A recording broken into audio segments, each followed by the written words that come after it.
So, when it comes to the Reform Party, we had high hopes, because we wanted a change from the current system. And for a while it actually looked like Richard Tice and the Reform Party could deliver that.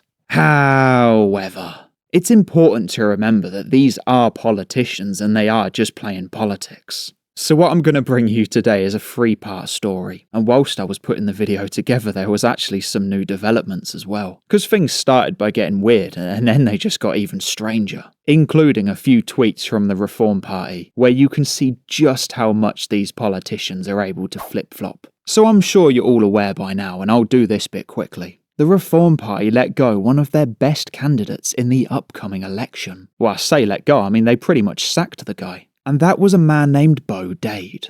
And the Reform Party let him go based on a report from Hope Not Hate. And all they do is pretty much just smear people on the right, so you can't really take anything they have to say seriously. And if you don't know Bo, he's one of the lead hosts on the podcast of the Lotus Eaters. It's a channel that I started watching back in 2020, and no word of a lie, I'd have to credit those guys with about 40% of the reason why I actually started this channel right here. So to see Bo running was a positive sign. I mean, to me it was a familiar face. But then to see him sacked by the Reform Party, I mean that was a very negative sign. Especially when all they did was just bend to Hope Not Hate. But this is where it gets weirder, because you're going to see in a second just how much you can't trust these politicians. So Richard Tice posted a tweet today. I'll put it up on screen for you here. He says, superb article by Douglas Murray, The Sinister Tactics of Hope Not Hate. And he goes on to say that they should be renamed Hate Not Hope.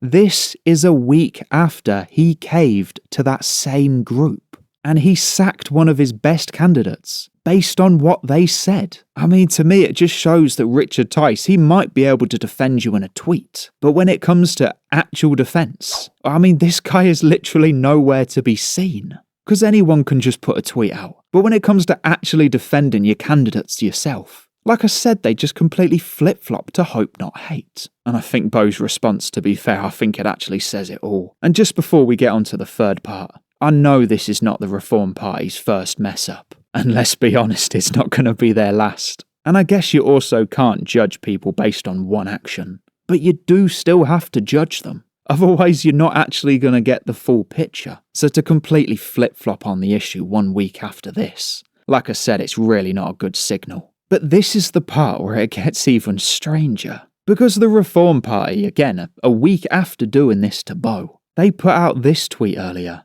They said, when you betray the electorate, your party deserves to be punished.